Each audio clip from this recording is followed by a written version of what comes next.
ఆయన ఒక ఖాకీ ముసుగులో ఉన్న టీడీపీ కార్యకర్త. వైఎస్ఆర్సీపీ నాయకులు కార్యకర్తలే టార్గెట్గా డ్యూటీ చేస్తూ ఉంటాడు. అక్రమ కేసులు బనాయిస్తాడు. స్టేషన్కు తీసుకొచ్చి చావబాస్తాడు. కోర్టు ఎన్నిసార్లు చీవాట్లు పెట్టినా ఆయన మాత్రం ఆవగింజంత మార్పు లేదు. ఎమ్మెల్యే ఎరపతనేని అండదండలతో రెచ్చిపోతున్నాడు ఆ సీఐ. ఇంతకీ ఆ సీఐ ఎవరు? అతడిగా అరాచకాలేటో మీరు చూడండి.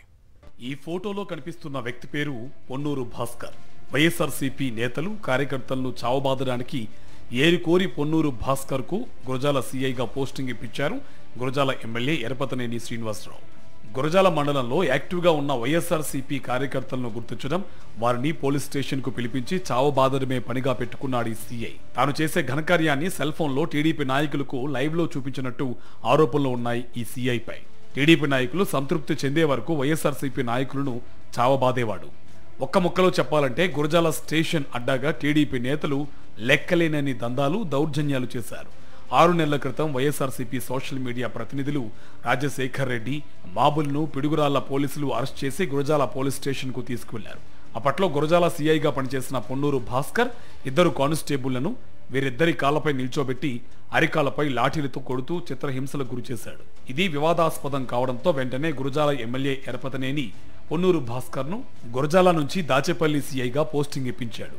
దాచేపల్లి సీఐగా వచ్చిన భాస్కర్ పాత పద్ధతిలో మరింత రెచ్చిపోయాడు.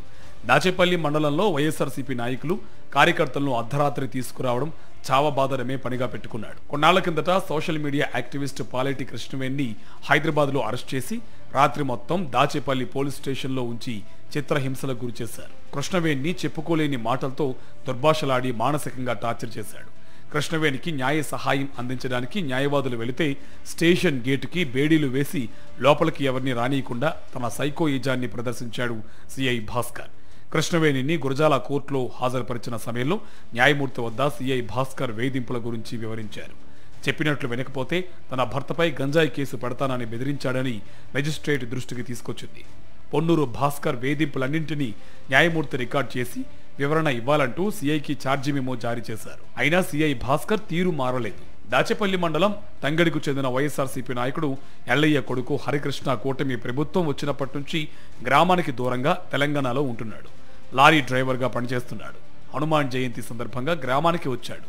ఇది తెలుసుకున్న సీఐ భాస్కర్ అర్ధరాత్రి సమయంలో టీడీపీకి చెందిన షేక్ జానీబాషా వాహనంలో ఎల్లయ్య, ఆయన కొడుకు హరికృష్ణకు ఎక్కించుకుని పోలీస్ స్టేషన్ కు తీసుకువెళ్లాడు. ఎల్లయ్యను స్టేషన్ బయట ఉంచి హరికృష్ణను మాత్రం స్టేషన్ లోపలకు తీసుకువెళ్లి చావబాదాడు. ఏ కేసులో తమ కొడుకును హరికృష్ణను అరెస్ట్ చేశారని పోలీసులను ప్రశ్నించారు. పోలీసులు స్పందించకపోవడంతో ఆందోళనకు దిగారు. స్టేషన్ పక్కనే ఉన్న పోలీస్ క్వార్టర్లో హరికృష్ణ నిస్సహాయంగా పడి ఉన్నాడని తెలుసుకుని అక్కడికి వెళ్లేసరికి హరికృష్ణను దాచేశారు. పోలీసుల దాష్టికంపై గ్రామస్తులు స్టేషన్ వద్దకు వచ్చి నిరసన తెలిపారు. ఈ వ్యవహారం పెద్దదవుతుందని భావించిన పోలీసులు వెంటనే హరికృష్ణను గురజాల కోర్టులో హాజరుపరిచారు. గురజాల కోర్టులో సీఐ పొన్నూరు భాస్కర్ తనను చిత్రహింసలకు గురిచేశారని, 2 కాళ్లపై 2 పోలీసులను నిలబెట్టి అరికాలపై లాఠీలతో చావబాదాడని మెజిస్ట్రేట్కు చెప్పాడు. అందువల్లే తాను నడవలేకపోతున్నానని చెప్పారు. దీంతో మెజిస్ట్రేట్ హరికృష్ణ వాంగ్మూలాన్ని రికార్డు చేసి చికిత్స కోసం ఆసుపత్రికి తరలించారు. ఆసుపత్రికి తరలించే సమయంలో 2 కానిస్టేబుల్స్ హరికృష్ణను తమ భుజాలపై మోసుకుని వెళ్లాల్సి వచ్చిందంటే సీఐ భాస్కర్ తన పైశాచికత్వాన్ని ఎలా హరికృష్ణపై ప్రదర్శించాడో అర్థమవుతుంది. సీఐ కొట్టిన దెబ్బలకు హరికృష్ణ కాలు విరిగిందని చికిత్స అవసరమంటున్నారు అతని కుటుంబ సభ్యులు.